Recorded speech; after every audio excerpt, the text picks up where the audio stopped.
चांद की फार साइड ये वो जगह है जहां जाने से नासा भी घबराता है, लेकिन चीन ने इस जगह के सबसे बड़े क्रैटर यानी गड्ढे में अपना चंगा 6 लैंडर उतार कर इतिहास रच दिया है। चीन अपने इस मिशन में हमारे पड़ोसी देश पाकिस्तान की भी एक सैटेलाइट चांद पर लेकर गया है। इस मिशन की सफल लैंडिंग होते ही हमारे पड़ोसी देश की आवाम खुशी से उछल पड़ी है, लेकिन असल में ये चीन के मिशन के सिर्फ 50% सफलता है, क्योंकि इसे चांद की मिट्टी के सैंपल लेकर वापस पृथ्वी पर भी आना है। तो आखिर कहां उतारा है चीन ने अपने इस लैंडर को? क्यों चीन के इस मिशन की तुलना चंद्रयान 4 से की जा रही है, और क्या वाकई में पाकिस्तान ने कोई सैटेलाइट भेजी भी है, या पाकिस्तानी सरकार अपनी आवाम को झूठे सपने दिखा रही है? आइए जानते हैं पूरी खबर विस्तार से। 23 अगस्त 2023 भारत के चंद्रयान 3 मिशन के विक्रम लैंडर ने चांद के साउथ पोल से 600 किलोमीटर दूर शिव शक्ति पॉइंट पर लैंडिंग करके इतिहास रच दिया था।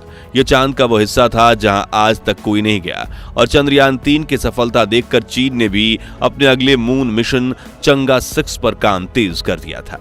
अब चंद्रयान 3 की सफलता की गूंज कितनी दूर तक गूंजी थी वो हमें आपको बताने की जरूरत नहीं है। ऐसे में पाकिस्तान ने भी अपनी जनता को खुश करने के लिए चीन से कहा कि आप हमारी भी एक सैटेलाइट चांद की कक्षा में ले जाएं, तो चीन ने भी हामी भर दी। लेकिन पाकिस्तान की सैटेलाइट में भी बड़ा झोल है, जिसकी बात हम आगे करेंगे, लेकिन फिलहाल इसकी शुरुआत इस तरह हुई थी। चंगा 6 मिशन को लॉन्च करने के काउंटडाउन की दोस्तों आपको बता दें कि साल 2004 में चीन ने चंगा मिशन सीरीज की शुरुआत की थी। चीनी भाषा में चंगा का मतलब होता है गॉडेस ऑफ मून, यानी चांद की देवी। तो भले ही कुछ लोग इस प्रोग्राम को चंगी या चांगी कहकर पुकारते हो, लेकिन असल में इसका उच्चारण होता है चंगा। खैर, पिछले 20 सालों में चीन ने चंगा सीरीज में 5 मिशन किए हैं, और पांचों के पांचों मिशन सक्सेसफुल हुए हैं, जिसमें चंगा 5 तो चांद के सबसे नजदीक वाले साइड से सैंपल भी लेकर आया था। लेकिन इस बार चीन ने मून की फार साइड यानी साउथ पोल पर लैंड करने का प्लान बनाया। ये वो जगह है जिसे हम पृथ्वी से देख नहीं सकते। अब ये जगह इतनी दिलचस्प इसलिए है क्योंकि जैसे ही हाथी के खाने के दांत अलग होते हैं और दिखाने के अलग, ठीक वैसे ही चांद का जो हिस्सा हम देखते हैं वो उस हिस्से से बिल्कुल अलग है जो पृथ्वी से नहीं देखा जा सकता। वहां कई बड़े बड़े पर्वत हैं, गहरे इंपैक्ट क्रैटर्स यानी गड्ढे हैं, और उसकी जो परत ऊपरी है वो क्रस्ट ना तो वो मोटी है, और ऐसे में सैटेलाइट से मिला डेटा के जरिए कई बार ये अनुमान लगाया जाता है कि चांद के उस हिस्से के सतह के नीचे बर्फ के रूप में पानी जमा हो सकता है।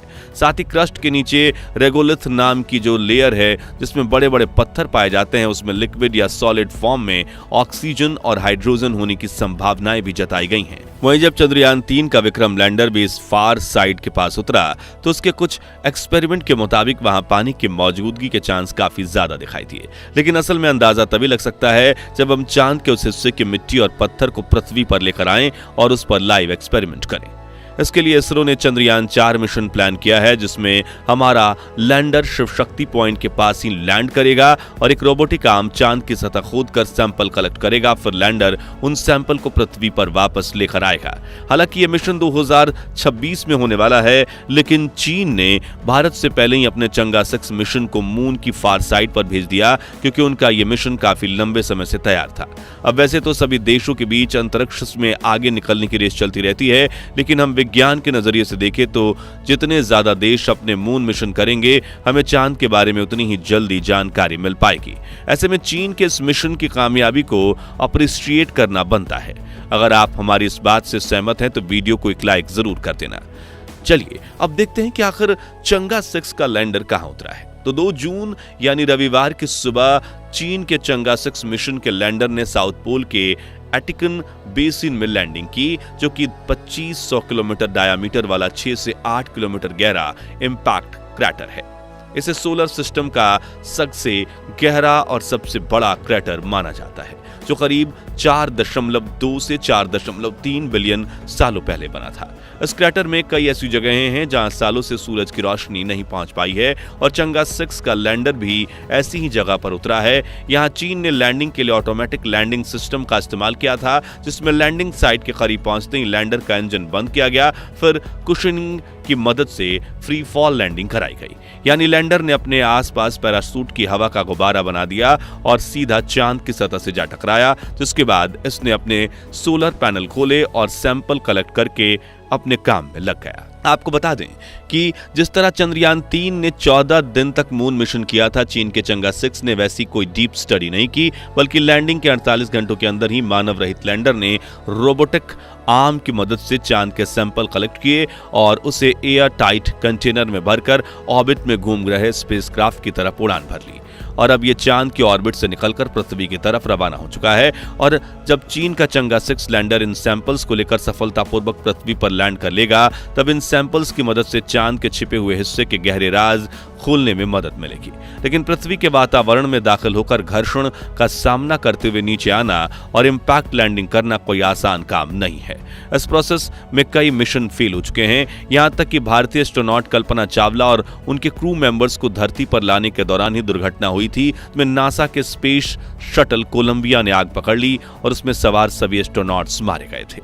अब शुरुआत में हमने पाकिस्तान के सैटेलाइट, यूं कहें लूनर ऑर्बिटर की बात की थी, लेकिन क्या वो सच है? तो हाँ, चंगा 6 मिशन का स्पेसक्राफ्ट पाकिस्तान की सैटेलाइट लेकर गया था और उसने इसे चांद की कक्षा में सफलतापूर्वक लॉन्च भी कर दिया था। लेकिन इसके साथ क्या पाकिस्तान ने कोई बड़ा तीर मार लिया? बिल्कुल नहीं। देखिए, ये वो सैटेलाइट है जिसे पाकिस्तान ने लॉन्च किया और पाकिस्तान का कहना है कि इसे उनकी सरकारी संस्था सुपार्को यानी space and upper atmosphere research commission ने चीन के साथ मिलकर बनाया है।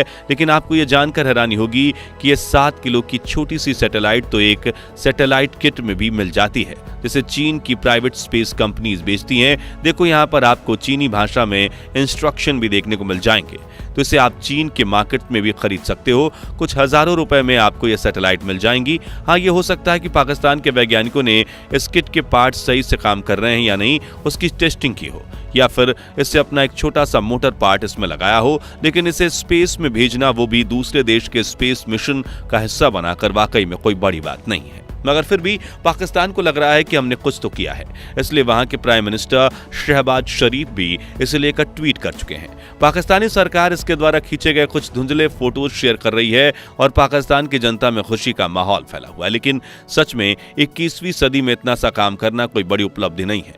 फिलहाल पाकिस्तान का ये लूनर ऑर्बिटर, या यूं कहे छोटी सैटेलाइट, चांद की कक्षा में घूम रही है और अगले 3 से 6 महीनों तक ये चांद, पृथ्वी और सूरज की तस्वीरें भेजती रहेगी, फिर अपने आप बंद पड़ जाएगी, क्योंकि ये लॉन्ग रन के लिए डिजाइन ही नहीं है।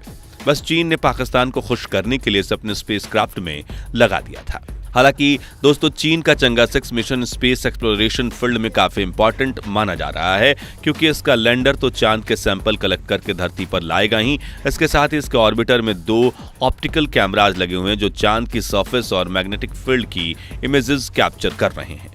अब बात करें भारत के मून मिशंस के बारे में, तो हाल ही में भारत ने काफी कम खर्चे में चंद्रयान 3 मिशन को सक्सेसफुली कंप्लीट किया है और अब इसरो चंद्रयान 4 मिशन पर काम कर रहा है, जिसमें चांद की फार साइड से सैंपल कलेक्ट करके धरती पर लाए जाएंगे, जिसके लिए विक्रम लैंडर के डिजाइनर और उसके कुछ मॉडिफिकेशन किए जा रहे हैं। जिसके बाद चंद्रयान 5 मिशन में भारत के एस्ट्रोनॉट्स को चांद पर भेजा जाएगा। हालांकि उस मिशन तक पहुंचते पहुंचते 2030 आ जाएगा, लेकिन इस वक्त इसरो का पूरा फोकस गगनयान मिशन पर है।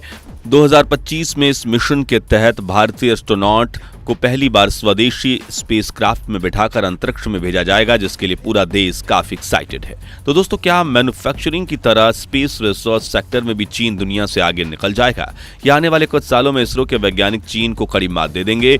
इस बारे में अपनी राय कमेंट्स में बताइए। वीडियो अच्छा लगा हो तो इसे लाइक और शेयर जरूर करें और ऐसी दिलचस्प खबरों के लिए इस चैनल को सब्सक्राइब करके पास वाली घंटी जरूर बजा दीजिए। धन्यवाद।